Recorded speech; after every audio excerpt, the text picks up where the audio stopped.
नमस्ते दोस्तों। आज सुनिए सुपरिचित कथाकार सविता मिश्रा अक्षजा की लिखी हुई कहानी रेत का घर। मेरी जुबानी। मैं हूँ सीमा सिंह। डैडी डैडी देखो ना, उधर मैंने वंडरफुल घर बनाया है। शुभी अपने डैडी को झकझोर रही थी, परंतु उसके डैडी तो यादों के गहरे समुद्र में गोते लगाते हुए डूब उतरा रहे थे। फिर नन्ही शुभी की आवाज़ को वे कैसे सुनते। समुद्र के किनारे सुहानी शाम रेत पर फैल गई थी। लालिमा लिए सूरज पानी में सोना बिखेरते हुए डूबने को था। ऐसी मस्तानी शाम में मियाँ बीवी प्रेमी प्रेमिकाएं एक दूसरे के बाहों में सिमटे नयनाभिराम पल को जी रहे थे।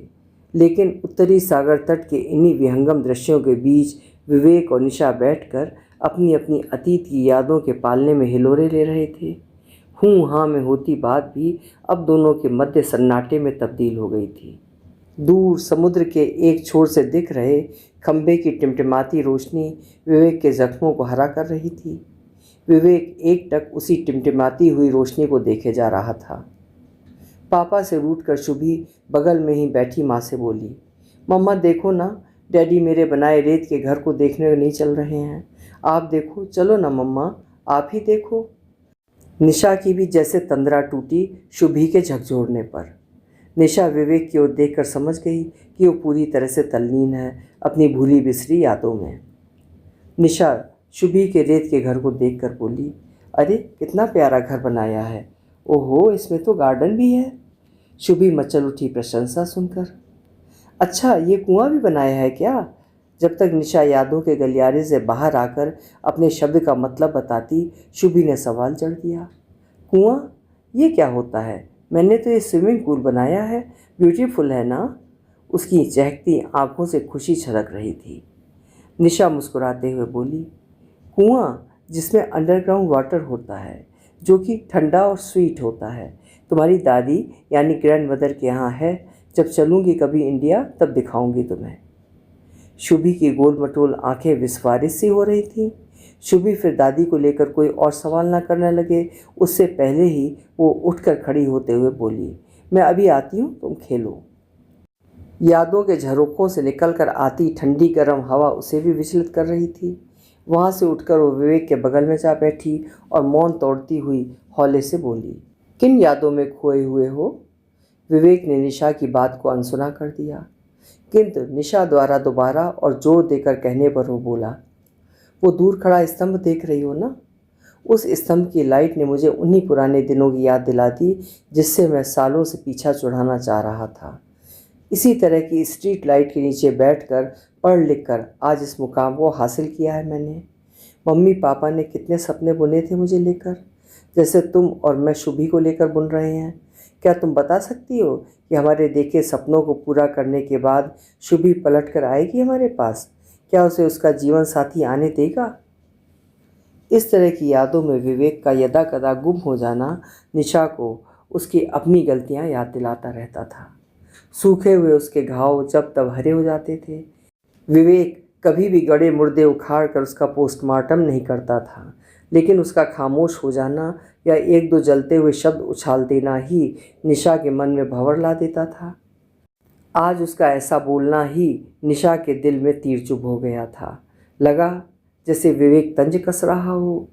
वो तुरंत विवेक के कंधे पर सिर रखकर बोली, 1 महीने बाद ही शुभी के स्कूल की छुट्टियां हैं, चलो चलेंगे भारत मम्मी पापा से मिलने। विवेक फटी आंखों से निशा को देखने लगा। उसे शायद विश्वास नहीं हो पा रहा था निशा की बात पर। ऐसे क्या देख रहे हो? मुझे एहसास हो गया है कि घर दीवारों से नहीं, अपनों की खुशियों से बनता है, और अपनों की खुशियों को समेटने के लिए मैं तुम्हारे साथ अपने घर चलने को तैयार हूँ। कहते हुए वो शुभी के बनाए रेत के घर को देखने लगी। विवेक की खुशी का ठिकाना न रहा। वो तो मन से महीने भर बाद क्या, जैसे उसी वक्त माता पिता के पास पहुँच गया था। इधर समुद्र की लहरें उसके पैरों को गुदगुदा कर लौट जाती थीं, उधर पुरानी यादें भी गुदगुदाने लगी थीं। अब कहाँ खो गए? कहाँ ना चलूँगी मैं भारत? आज 15 साल बाद तुम्हारी बुद्धि कैसे जागी, ये सोच रहा था मैं। तिरछी दृष्टि डालते हुए व्यंग से मुस्कुराया वो। सुनकर निशा उसके सीने पर प्रहार करने लगी और दोनों खिलखिलाने लग पड़े। समुद्र की लहरें भी दोनों के पैर के पास आकर उन्हें छू जाती थीं, जैसे खुशी जता रही थी वे भी। ठहाके सुनकर शुभी फिर से पापा के पास आकर बोली, डैडी आपने मेरा घर नहीं देखा, कट्टी आपसे। विवेक झट से उठ खड़ा हुआ, उसकी उंगली पकड़कर बोला, चलो चलो दिखाओ अपना घर। तीनों ही खुश होकर रेत से बने घर से खेलने लगे। समुद्र तट के इतने पास बनाया है, जल्दी ही शैतान लहरें तोड़ देंगी, विवेक ने शुभी से कहा। शुभी तुरंत बोली, ओफो डैडी, नहीं टूटेगा। रेत से बने घर की दीवारें भले मजबूत नहीं थीं, पर प्यार के सांचे में ढली थीं। प्यार का सीमेंट रेत से बने घर को भी मजबूती दे रहा था। विवेक ने देखा कि लहरें दूर से ही लौटी जा रही थीं। शायद शुभी का विश्वास पानी को पास नहीं आने दे रहा था। विवेक को उस रेत के घर में अपने माँ बाप के द्वारा खून पसीने की कमाई से बनाए घर की छवि दिख रही थी। जैसे शुभी इस रेत के घर को बनाकर खुश हो रही है, वैसे पापा भी तो उस ईंट पत्थर के घर को बनाकर कितने खुश हुए थे। जिस दिन घर बनकर पूरा हुआ था, पापा मम्मी ने सत्यनारायण की कथा करके पूरे मोहल्ले को भोजन कराया था, कहकर विवेक फिर से अतीत को टटोलाया। हर क्षण तुम्हें याद है? आश्चर्य से बोली निशा। हाँ निशा, मैं उनके हर कष्ट का गवाह हूँ। रिटायरमेंट के बाद साल भर पापा और मम्मी ने कड़ी मेहनत करने के उपरांत उसी दिन चैन की सांस ली थी और कहा था कि अब रहेंगे आराम से अपने घर में। ये तो सच है, अपने द्वारा बनाए घर को देखने सा सुख कहीं नहीं। निशा रेत के घर से खेलती हुई शुभी के चेहरे को देखकर बोली, बिल्कुल, मेरा कमरा मम्मी ने कितने करीने से सजाया था। हर चीज़ मेरे पसंद की थी उस कमरे में।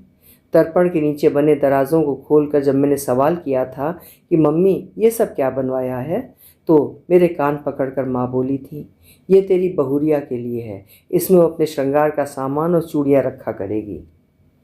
तुम्हारी नौकरी लगने के पहले ही शादी के सपने देखने लगी थी माँ?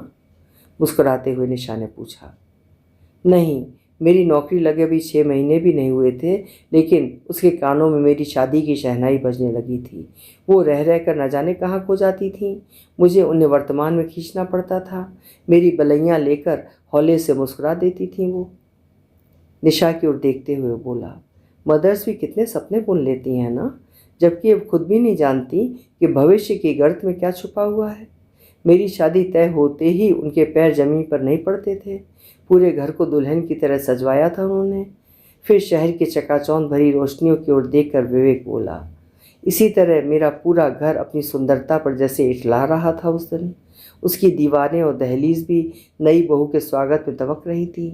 कण कण क्षण क्षण से खुशी के गीत फूट रहे थे। माँ तो अचानक बूढ़ी से जवान हो उठी थी। दौड़ दौड़ कर सबको दिशा निर्देश देती फिर रही थी। याद करते करते विवेक की आंखों में चमक जाग उठी। मेरे भी घर में वही माहौल था, लेकिन शादी के गीतों पर मेरी माँ की आंखों में आंसुओं की गंगा जमुना बहने लगती थी। निशा की आंखों में पानी तैर आया।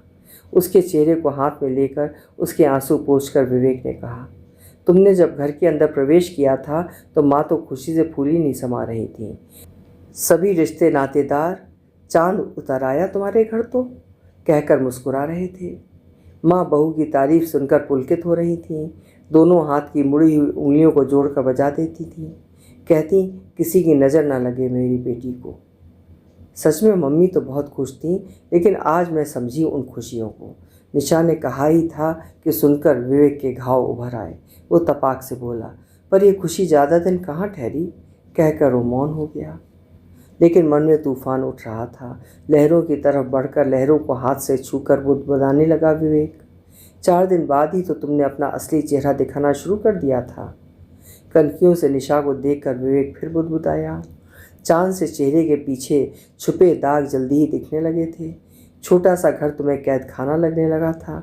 कमरे की हर चीज़ तुमको आउटडेटेड लग रही थी। हर दूसरे दिन माँ से तुम्हारी कहासुनी होती। सुन देख कर मेरे कान पक गए थे। लहरें तेजी से उठीं और उसकी आंखों से बहते आंसुओं को जैसे धो गईं। विवेक का खुद से वार्तालाप जारी था। दिल पे पत्थर रखकर मैं साल भर बाद ही उस पक्की ईंटों के घर को रेत का घर समझकर तुम्हें लेकर विदेश आ गया था। सुना था दीवारों के भी कान होते हैं। किंतु वो दीवारें तो मुझे पीछे से आवाज़ भी देती थी। लेकिन मैं उस घर में नहीं रह सकता था। निशा नाम की बेड़ी जो मेरे पैरों में पड़ गई थी, माँ बाबा का वो निरीह सा चेहरा आंखों के सामने अक्सर घूमने लगता था। परंतु अपनी मन की शांति और माँ बाबा को परेशानी से बचाने के लिए मैं तुम्हें साथ लेकर यहीं विदेश में आकर बस गया था। लहरें भी उसके दुख को जैसे महसूस कर रही थीं। उनकी रफ्तार भी विवेक के दिल में उठे हलचल के मुताबिक चल रही थी। तभी निशा की आवाज़ कानों में गूंजी, फिर से किस दुनिया में खोए हो विवेक? विवेक के पास आकर उसकी आंखों में देखते हुए निशा बोली, मानती हूँ गलती हुई है मुझसे, बहुत बड़ी गलती हुई है, सबसे होती है, मुझसे भी भरमवश हो गई, किंतु समय रहते मैं अपनी गलतियों को सुधारना चाह रही हूँ ना। तुम चिंता नहीं करो, मैं अपने उस घर को अब इस रेत के घर की तरह ढहने नहीं दूंगी। उसे अपने प्यार और संस्कार से वैसा ही सजा दूंगी जैसे मम्मी पापा बसाना और सजाना चाह रहे थे। तुम इतना तो यकीन कर सकते हो ना मुझ पर? हाँ निशा, बिल्कुल कर सकता हूँ। मुझे मालूम है समय ने तुम्हें बदल दिया है। अपनों से दूर अजनबियों के बीच रहकर अपनत्व के महत्व को तुम समझने लगी हो, और रही सही कसर शुभी ने पूरी कर दी है। अंधेरा भी छाने लगा था। तभी समुद्र से एक लहर जोर से अंगड़ाई लेती हुई आई और रेत के घर को अपने साथ बहा ले गई। घर को टूटता देख शुभी रोने लगी। विवेक के आश्वासन पर कि कल आकर इससे भी सुंदर घर हम तीनों लोग मिलकर बनाएंगे, जिसमें तुम्हारे दादा दादी का भी एक बड़ा सा रूम होगा, शुभी शांत हुई। निशा तुरंत बात को बढ़ाते हुए बोली, उस कमरे के एक कोने में दादाजी की मूविंग चेयर होगी, जिस पर झूलते हुए तुम्हारे दादाजी तुमको इंटरेस्टिंग स्टोरीज सुनाएंगे। सुनकर वो खुश होकर आंखें मटकाकर बोली, वाह डैड, सच्ची? विवेक ने कहा, यस बुच्ची, इसमें तो दादाजी का कमरा नहीं था। अच्छा हुआ पानी ने तोड़ दिया, कहकर दोनों की उंगली पकड़कर नन्हे नन्हे पैरों से बड़े बड़े डग भरती हुई शुभी घर की ओर जाने लगी। अभी आप सुन रहे थे सविता मिश्रा अक्षजा जी की लिखी हुई एक छोटी परंतु सुंदर सी कहानी, रेत का घर। उम्मीद है आपको पसंद आई होगी। कल फिर मिलेंगे। आपका समय शुभ हो।